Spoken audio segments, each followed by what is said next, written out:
como ter disciplina para malhar. E tem uma razão da gente falar disso, né? Quando você olha para qualquer ser humano, né? O ser humano ele tem uma roda da vida, que são as áreas da vida dele: profissional, parte financeira, espiritualidade, família. E a gente sempre tem que estar olhando para qual área da vida naquele momento você precisa dar atenção a ela.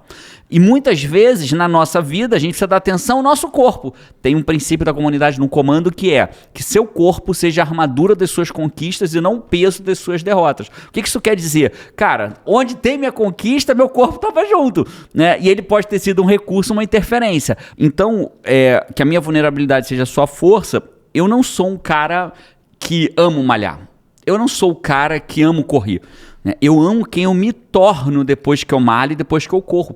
Eu não sei se é o seu caso, você que está ouvindo a gente aqui, se você ama correr e malhar. E eu te admiro e bato palma para você. Tem muitos influencers no mundo digital que amam malhar. Acordam 5 da manhã, saem para correr. Isso para mim é um desafio. Joseph Campbell fala que o seu maior tesouro está na sua caverna mais escura. E quanto mais eu evoluo, eu treino pessoas há mais de 24 anos. E eu poderia dizer que a minha caverna mais escura é a malhação, é a atividade física. Esse para mim é o maior desafio. Hoje, aos 48 anos, eu tenho muito mais energia do que eu tinha aos 30. Fato, muito mais. Eu acordo melhor, eu tenho mais disposição, eu não tenho problema de saúde, eu comia de todas as besteiras do mundo, mas eu tenho uma margem de melhora. E eu quero melhorar.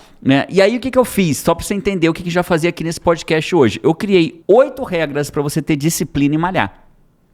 Jerônimo, ela serve para correr? Claro. Ela serve para ir pra academia? Claro. Ela serve para tudo. Porque o grande objetivo é ela transformar você numa pessoa que malha. Que malha. É claro que serve para malhar desde que a pessoa possa, né? Ah, claro. Desde que a pessoa possa ter a condição física de fazer, né? Mas se você não pode, faça o melhor que você pode com aquilo que você tem. E óbvio, na dúvida, consulta seu médico, ver que todos os profissionais você precisa consultar. Aqui o objetivo não é uma recomendação de como que você deveria malhar na sua vida. Então hoje você vai dividir as 8 regras. Perfeito. Por que 8 regras, Jerônimo? Por uma razão muito simples.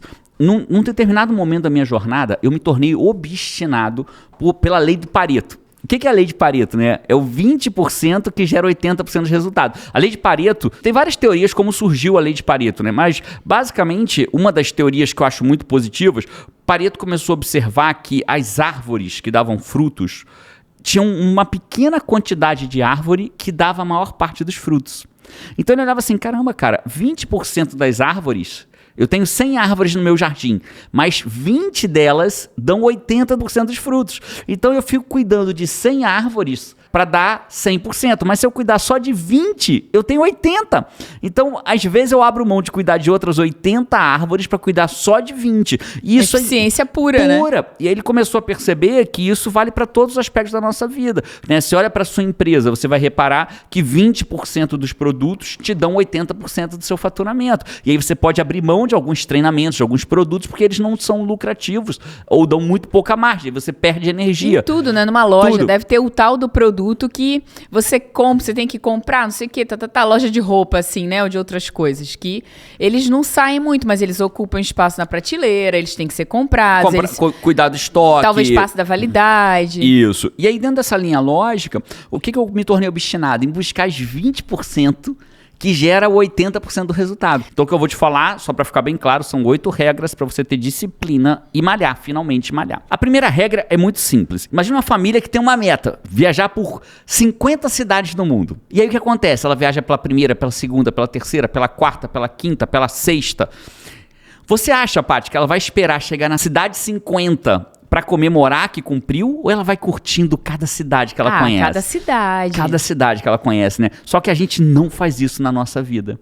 A gente espera para comemorar quando chega na cidade lá, 50. Final, Você sabe que eu sou coach, Five? Na minha jornada do coach levado a sério, eu percebo que muitas pessoas não emagrecem porque elas só pensam em 2 coisas: magro e gordo, nas palavras dela, Então ela fala assim, eu tô gordo, ou eu tô gorda, e eu tô magro, ou eu tô magra. Só que entre o gordo e o magro, entre o obeso e o dentro do peso que ele gostaria de ter, quando elas me procuram para emagrecer, um dos maiores trabalhos que eu tenho com elas, sabe qual é?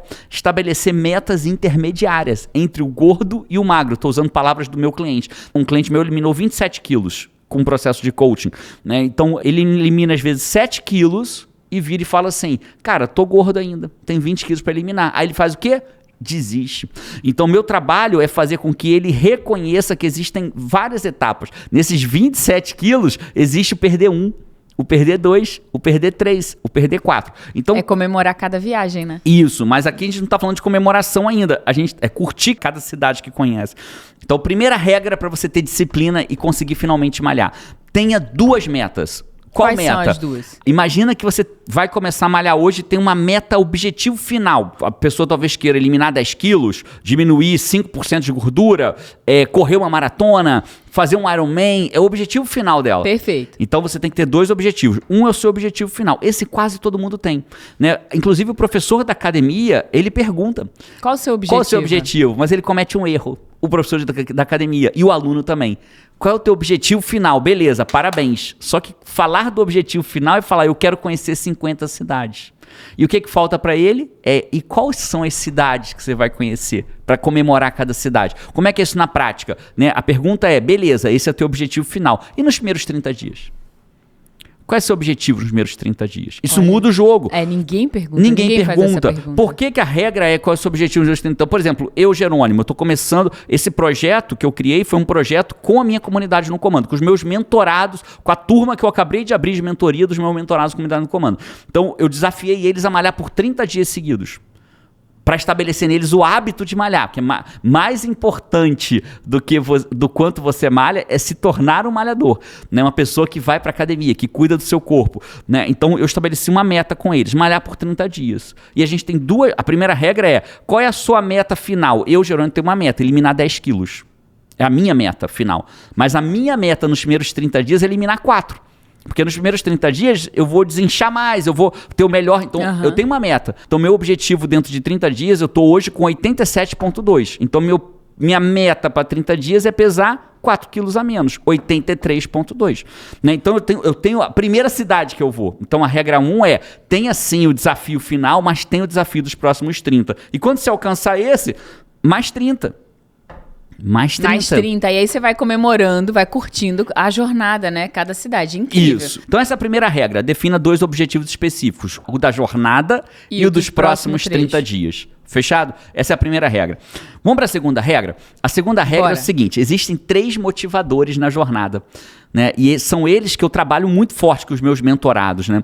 Então, 3 motivadores. Tem um motivador que é da dor. Eu não aguento mais isso, vou sair daqui. Um motivador que é do prazer. Nossa, eu quero aquilo para minha vida. A gente sempre ouve falar nesses 2, Nesses 2, né? Esses 2 motivadores, eles são muito fortes para fazer você começar. Mas eles não são um motivador tão forte para fazer você continuar. Eu não aguento mais esse meu peso, eu vou malhar. Aí você começa a malhar 1, 2, 3, 4 dias, mas aí aquela dor diminui, né? É como se eu pegasse essa garrafinha, né? Imagina que ela tá fervendo, né? E eu boto a mão, queimou. O que eu vou fazer? Tirar. Mas quando eu tiro, parou de queimar. Então eu não vou continuar afastando a minha mão dela ao infinito. Eu vou só afastar o suficiente para parar de queimar. E aí quando para de queimar, eu já parei aqui, ó. É o que acontece com a gente. Não aguento mais meu corpo, não aguento mais isso, não aguento mais a falta de energia, não aguento mais sentir sintomas. Começa a melhorar e aí pouquinho. Começa a melhorar, para. Nossa! A dor diminui. Isso. Aí o propósito... A dor da mão de permanecer fazendo... Acaba. Né? Então tem um terceiro motivador, que é o motivador da jornada. Esse motivador da jornada é o que a gente chama de pra quê. Né? Então, qual é a segunda regra? Tenha seu pra quê. O que é o pra quê? É a pergunta que responde é a resposta que responde a seguinte pergunta: o que vai fazer você continuar quando todo mundo mais pararia? O que vai fazer você continuar quando todo mundo mais pararia? Então eu, Jerônimo, você perguntar: e qual é o seu pra quê, meu lindo? Desses 30 dias malhando sem parar. O meu pra quê? Eu tenho 2 pra quês muito fortes, né? O primeiro pra quê é: palavras inspiram, o exemplo arrasta. Então eu quero arrastar meus alunos pelo exemplo. E nessa área é a única área hoje que eu diria assim: cara, eu não consigo arrastar pelo exemplo, porque é um desafio para mim, é a minha caverna mais escura, né? Então, meu primeiro para quê é arrastar meus alunos. E meu segundo para quê? Né? O meu segundo para quê tá muito ligado ao João, tá ligado à minha família como um todo, mas tá muito ligado ao João. O João, e o para quê, ele tem que ter o apelo emocional. Se não tiver o apelo emocional, ele não vai servir de para quê, né? E a pessoa tem que ter 2 para quês? Não, ele pode ter quantos para quês você quiser. Eu tô trazendo os meus 2 principais, que são os 2 reais desse meu desafio, né? Tô expondo a minha vulnerabilidade completa. O João, ele tem uma reclamação. Como eu fui pai, aspas, um pouco mais tarde do que a média, né? A média é pai mais cedo. E o João tem muita preocupação com isso, né? Falou, pô, pai, você podia ter mentido. Quando ele fala, né? Ai, dá um aperto no peito, né? Por que vocês não tiveram a gente mais cedo? Porque ele quer viver mais tempo com a gente, né? Ele tem tanto amor por nós que ele pensa assim, nossa, eu vou ter menos vocês do que os meus amigos têm. E quando eu me cuido, ele tem uma sensação positiva de que eu vou viver mais. E aí isso dá tranquilidade pra ele. Então meu segundo pra quê é ver a carinha do João feliz porque eu tô me cuidando, né? Então eu já sou muito feliz hoje porque assim, os pais dos... Lindo pra quê? Lindo pra quê? Os pais dos amiguinhos do João são mais jovens do que eu. Quase todos eles. Mas só que eu tô mais em forma do que quase todos eles, do que a grande maioria deles. São poucos pais que estão mais em forma do que eu. Mais jovens e mais em forma, né? Mas ainda assim eu quero estar muito mais em forma do que eu tô hoje, né? Então esses são meus 2 pra quês. Então qual é a segunda regra? Defina seu pra quê. Qual é o seu pra quê? Né? Tem vários pra quês que são incríveis. Então essa é a segunda regra. Vamos pra terceira? Existe uma ciência hoje que eu chamo de ciência da realização. O que é a ciência da realização? É a ciência que faz você realizar mais, né? Não é mais oba-oba. Passou aquela fase de oba-oba, né? Não tem mais. Tem ciência que te mostra. E uma das evidências que eu achei é que é uma pesquisa bem interessante, que dividiu 2 grupos sobre malhação. Dividiu 2 grupos para fazer atividade física. E um grupo fez 3 vezes mais do que o outro. E só teve uma diferença entre o grupo que fez 3 vezes mais do que o outro. Então, qual foi? Só para imaginar, né? Um grupo tinham 100 pessoas onde 20 malharam. No outro tinham 100 pessoas onde 60 malharam. Qual foi a diferença? Diferença brutal, né? Brutal, 3 vezes mais, né? O que fez as pessoas malharem 3 vezes mais? Uma única coisa. Um grupo estabeleceu, vou malhar. O outro grupo estabeleceu, vou malhar onde e quando. Então, por exemplo, eu comecei hoje, dia 1, já fiz o dia 1. Clareza plena, né? Plena. Eu já fiz o dia 1. Você viu que eu já malhei hoje? Já vi. Então, já malhei hoje. Foi o dia 1. Porque eu estabeleci onde e quando. Então eu vou malhar. Quando? Na hora que eu acordo. É a minha primeira coisa do dia. Eu acordo, boto o tênis, a roupa e vou malhar. Onde? Na sala de baixo da minha casa. Né? A gente mora numa casa de 2 andares, tem uma sala de TV embaixo, tem um bom espaço, eu malho na sala de TV de baixo. Então, onde e quando, só de eu estabelecer onde e quando, eu acabei de aumentar em 3 vezes a chance de eu realizar aquilo. Então, qual é a terceira regra? Estabeleça onde e quando você vai malhar. A quarta regra é a seguinte, essa é uma das mais subestimadas, é a que as pessoas mais erram, inclusive. O cara chega na academia e o professor pergunta assim, vai malhar? Vou. Já malhou antes? Tem uns 2 anos que eu tô parado. Entendi. Quantas vezes por semana você vai malhar? 5 vezes. Não, bota 6. Vou malhar 6. Vou malhar sábado também. Bota 6 aí. Quanto tempo você vai malhar por dia? Bota 1 hora. 1h30. 6 vezes por semana, 1h30. Né? O cara eu já sei até quem tá respondendo isso. Quem que tá respondendo isso? O eu do futuro. O eu do futuro, né? A ciência mostra que quando eu imagino o eu no futuro, eu sou mais otimista pro eu do futuro do que eu sou no eu do agora. Isso tem uma explicação técnica, né? Ao se mapear o cérebro com alguém imaginando o eu do futuro, você acredita que a área do cérebro que eu olho pro eu do futuro é a mesma que eu falo de uma outra pessoa? Olha. Então, vou explicar melhor, né? Quando eu tô falando do eu do presente, e aí, se eu perguntar pra você, cara, quantas horas você vai malhar hoje? Não, horas não, cara. Hoje eu vou malhar, sei lá, 15 minutos, né? O que dá pra hoje é 15 minutos. É o eu do presente. Ela acende uma área do teu cérebro. Aí quando você vira e fala assim, e mês que vem? Não, mês que vem, bota aí 1 hora. É tipo assim, né? Acende a área real do cérebro. É você, a né? do mês que vem é a área sonhadora do cérebro, né? É isso. E olha que o que é o mais louco. A área sonhadora que você está chamando do cérebro é a mesma área quando eu falo de uma outra pessoa. Né? A pesquisa foi bem interessante, né? Eu não vou falar dela agora porque acho que vai fugir do caminho, mas a pesquisa mostrou que quando eu falo de uma outra pessoa, não, ela deveria malhar 1 hora. Ela deveria malhar 1 hora. Ela acende uma área do cérebro.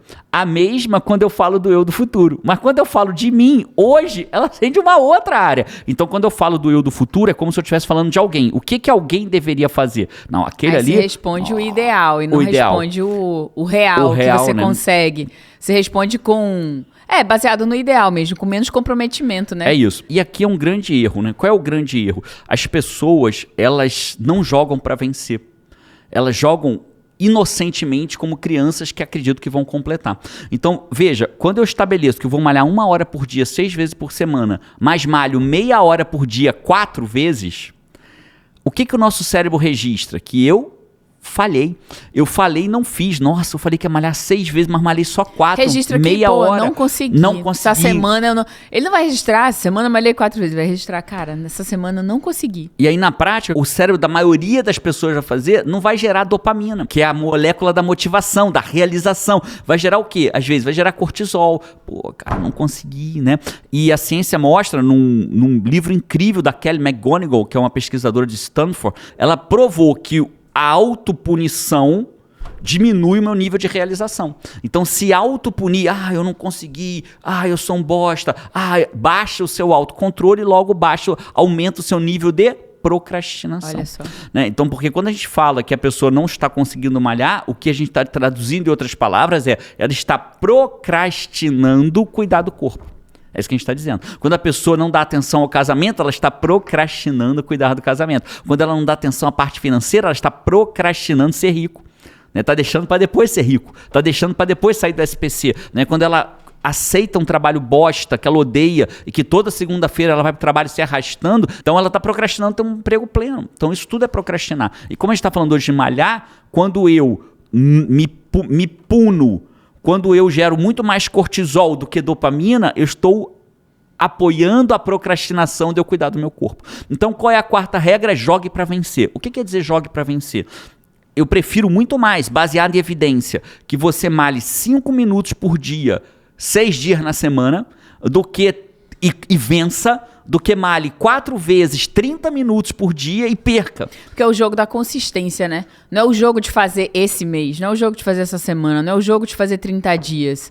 Você traz as técnicas porque você quer o jogo da consistência, que a pessoa que começa a malhar, ela não começa a malhar para malhar 10 dias e parar. Só faz sentido malhar como ter um exercício constante. Então, você está investindo na jornada. Talvez um personal trainer pense assim, cara, mas o cara pode malhar 5 minutos por dia a vida inteira que não vai acontecer nada.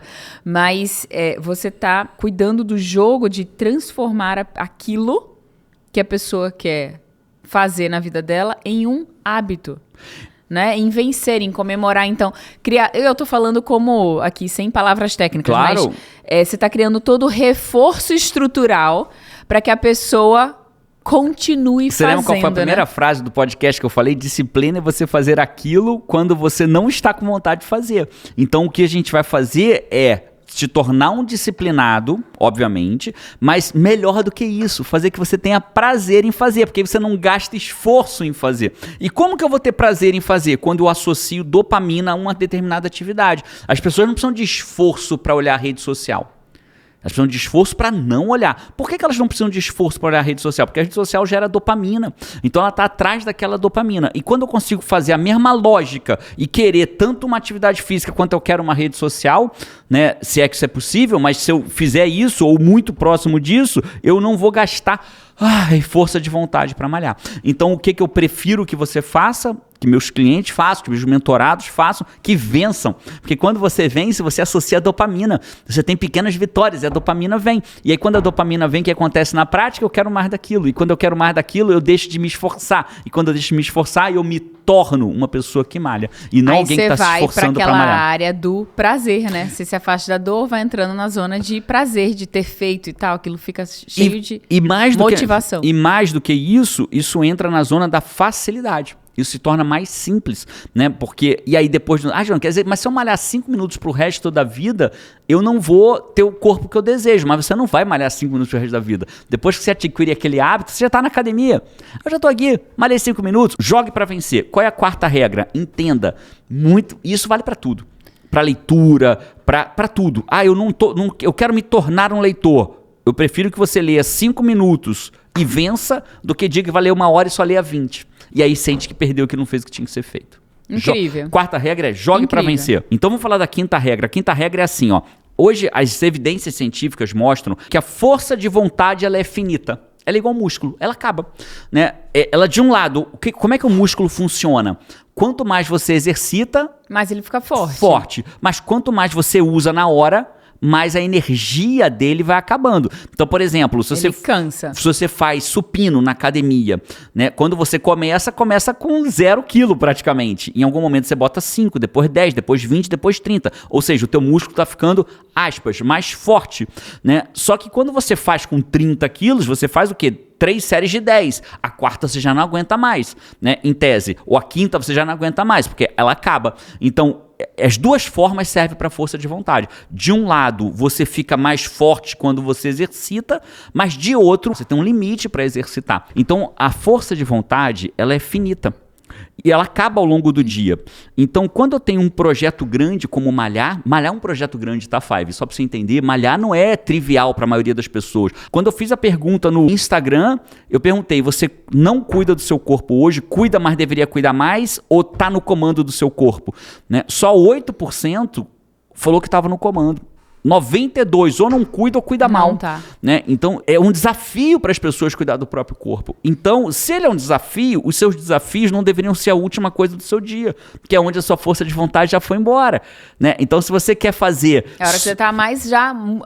O músculo da força de vontade já tá cansado. É simples assim. Conforme a pessoa vai aumentando as séries, ela vai aumentando o peso ou diminuindo no final? Diminuindo, porque tá ficando mais cansada. É mais fácil ela tirar uma placa no final. Não, deixa eu tirar uma placa de peso para fazer a última série. E não deixa eu aumentar porque é a última série. Então assim é a vida. Eu deveria, ao longo do dia, começar pelo que é mais importante. E se você definiu que o teu projeto é fazer atividade física, deveria ser a sua primeira coisa do dia. Então, prefira que seja a primeira coisa do dia. Então, lembra da terceira regra? Estabeleça onde e quando. Então, o onde e quando, o quando deveria ser prioritariamente no começo do dia. Nas primeiras coisas. Essa é a quinta regra.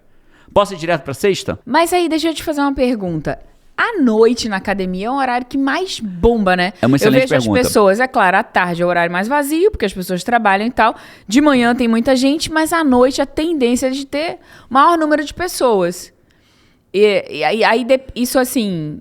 Esse fator de força de vontade também depende da pessoa, do tipo assim, Jerônimo, mas eu não funciono de manhã, eu funciono mais de noite. Eu tava esses dias conversando com um cara que tem uma mente genial, assim, admiro cada vez mais, cada vez que eu converso com ele, eu admiro mais ele, que é o Peruso, Marcelo Peruso, né? E ele tava me dizendo que, ele falou assim, Jerônimo, você sabe qual foi o teu vídeo que você me ganhou? Eu falei, qual, Peruso? Aí ele falou assim, no vídeo em que você fala que acordar às 5 da manhã não é pra todo mundo. Que existe uma individualidade orgânica. Que tem gente que precisa acordar às 5 da manhã e que bomba. E tem gente que se acordar às 5 acabou o dia. E ele falou, eu sou um cara que se eu acordar às 5 acabou meu dia. E eu também. Se eu acordar às 5, me arrasto o resto do dia. E como eu não consigo dormir durante o dia, aí eu vou me arrastar durante o dia. Então existe uma individualidade orgânica. Então você tem que sempre buscar o que é melhor pra você. Ninguém, nem eu... Nem ninguém na internet, nenhum influencer é capaz de dizer qual é o melhor horário para você malhar, a não ser você próprio. Só que você deveria sempre começar pela maior evidência. Né? É como se eu dissesse assim, cara, a maior chance do seu bolo de chocolate dar certo é você botar o seu forno a 375 graus, com a receita tal. Então você vai fazer o bolo assim. Depois você fez 18 bolos e os 18 deram certo, ou 15º pra frente deu certo, cara, deixa eu testar. E se eu fizesse o bolo com forno um pouquinho mais baixo, será que ele ia dar uma crocância por fora ou mais alto? Aí você faz os testes, as adaptações, né? Então, o que eu tô dizendo é, e aí a tua resposta vai estar no princípio, na regra 8. Pô, essa regra é boa, hein? É boa, né? Mas então, respondendo você. Então, Paty, vamos trazer 2 elementos aqui. Primeiro, cara, respeite sempre sua individualidade orgânica. Jerônimo, mas eu vou então começar testando à noite. Eu não começaria testando à noite. Porque a ciência mostra que pela manhã é a melhor evidência que você tem. E segunda coisa, eu não tenho esse dado científico. Mas será que à noite fica mais cheio de desistentes? Será que à noite não tá mais cheio, mas de uma galera que vai desistir no caminho?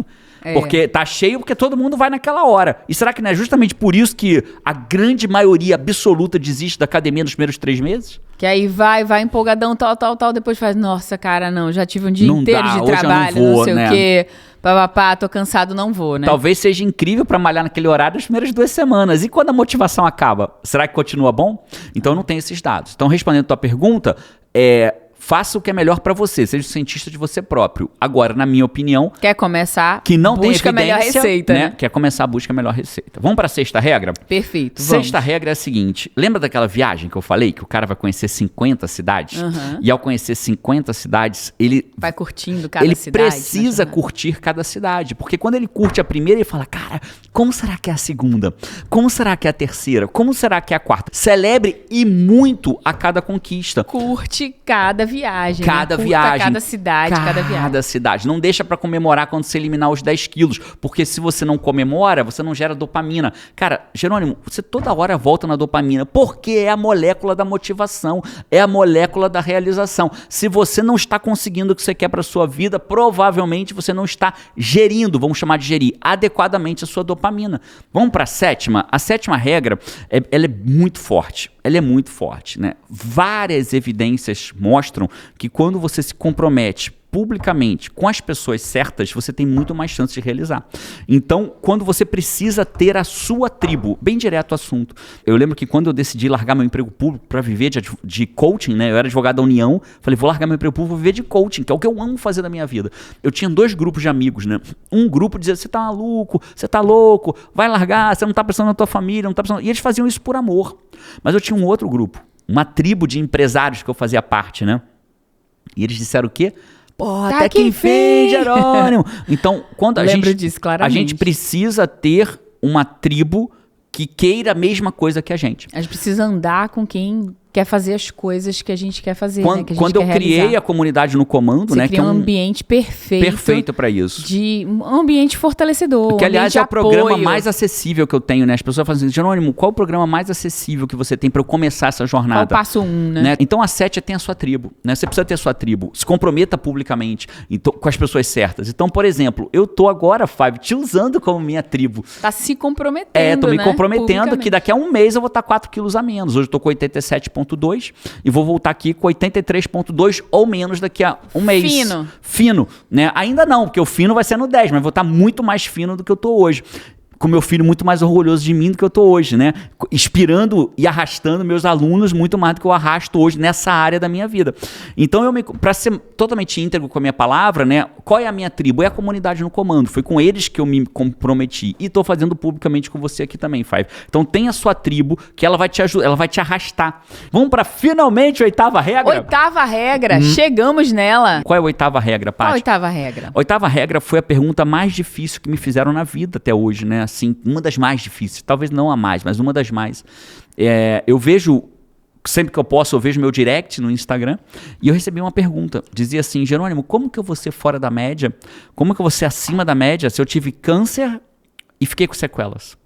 E aquilo me ocupou meu espaço atencional, né, por um tempo, né, e eu não respondi para ele na hora, porque eu não tinha uma resposta imediata para ele, eu fui estudar, e eu achei na filosofia tolteca a resposta para ele, né, e eu respondi para ele depois que eu achei a resposta, eu falei, cara, é o seguinte, eu não sei quais são as sequelas que você ficou, eu não sei o que o câncer fez com você, mas eu sei uma coisa, faça o melhor que você pode com aquilo que você tem, porque quando você cria o hábito de fazer o melhor que você pode com aquilo que você tem, o hábito, você vai ser fora da média em todos os campos da sua vida. É muito verdade. Não tem para onde fugir. Minha mãe mora hoje no Brasil, meu pai faleceu tem uns 40 dias agora, e eu moro nos Estados Unidos. Né? Mas eu faço o melhor que eu posso. Eu aposto que tem muito filho que mora do lado ou na mesma casa que os pais e que não tem a mesma entrega do que eu tenho morando em outro país. Né? Então, eu posso te garantir isso, porque eu faço o melhor que eu posso com aquilo que eu tenho. Eu não consigo estar todos os dias com a minha mãe do lado dela, mas eu consigo fazer coisas que é o melhor que eu posso com aquilo que eu tenho. E quando eu penso isso, é a mesma coisa que eu queria te falar sobre você malhar. Jerônimo, eu não consigo malhar porque eu estou muito acima do meu peso. Mas o que você consegue fazer? Talvez você não consiga malhar, mas você consiga caminhar. Talvez você não consiga malhar. Eu lembro que meu pai, quando estava no hospital e quase morreu nessa última ida dele ao hospital, né? Ele acabou falecendo um ano depois em casa, mas nessa última ida ele estava quase morto. Né? Ele já tinha se entregue, ele tinha desistido de viver. E eu liguei para ele, fiz 2 perguntas, coach para ele, e ele virou o jogo. E o melhor que ele podia fazer naquele dia era sair da cama e sentar na cadeira. E ele saiu da cama e sentou da cadeira. Era o melhor que ele podia fazer com aquilo que ele tinha. Eu não sei qual é a sua situação atual, Five. Eu não sei se você tem uma sequela, eu não sei se você tem uma limitação física, eu não sei se você é tetraplégico, paraplégico, eu não sei se você está muito acima do seu peso, eu não sei. Né? Consulte o profissional da tua saúde e pergunte para ele qual é o melhor que eu posso fazer com aquilo que eu tenho. Mas eu vou mais longe. Jerônimo, e eu que não tenho nenhuma característica que me impeça de fazer o que eu deveria. Ainda assim, faça o melhor que você pode com aquilo que você tem. Caramba, hoje, olha só, olha que louco, né? Hoje era o dia 1 da minha malhação, de 1 de 30, foi, né? O dia 1, e eu botei o despertador para as 6 horas da manhã, porque eu perdi o hábito de acordar às 6 nesse período. As crianças estão de férias, eu tenho acordado 6h40, 7 horas. E o que aconteceu com o meu celular? Acabou a bateria. Acabou a bateria? Acabou a bateria. E eu acordei, abri o olho, eram 6h43. Eu falei, caraca, passou o tempo de malhar. Então, eu malhei. Mas de repente, se eu tivesse uma série hoje de 1 hora, eu não conseguiria malhar. Por conta dos meus próximos compromissos. E aí, se eu não posso malhar... A força da resistência, né? Até o celular acaba a bateria. Caraca, bicho. Dia, acabou que foi onde eu botei o meu despertador pra tocar. E aí, não tocou o despertador. Quando eu abri o olho, tava mais claro do que eu imaginava que estaria. Porque às 6 da manhã aqui ainda tá escuro. Aí, eu olhei no relógio, 6h43. Eu falei, nossa, né? Perdi a hora, mas aí o que eu vou fazer? O melhor que eu posso com aquilo que eu tenho. Se meu compromisso fosse às 7, eu ia fazer o melhor que eu pude entre 6h43 e 7 da manhã. Então, sempre que você estiver diante de um desafio, qual é a sua pergunta? Qual é o melhor que eu posso fazer diante disso que eu tenho agora?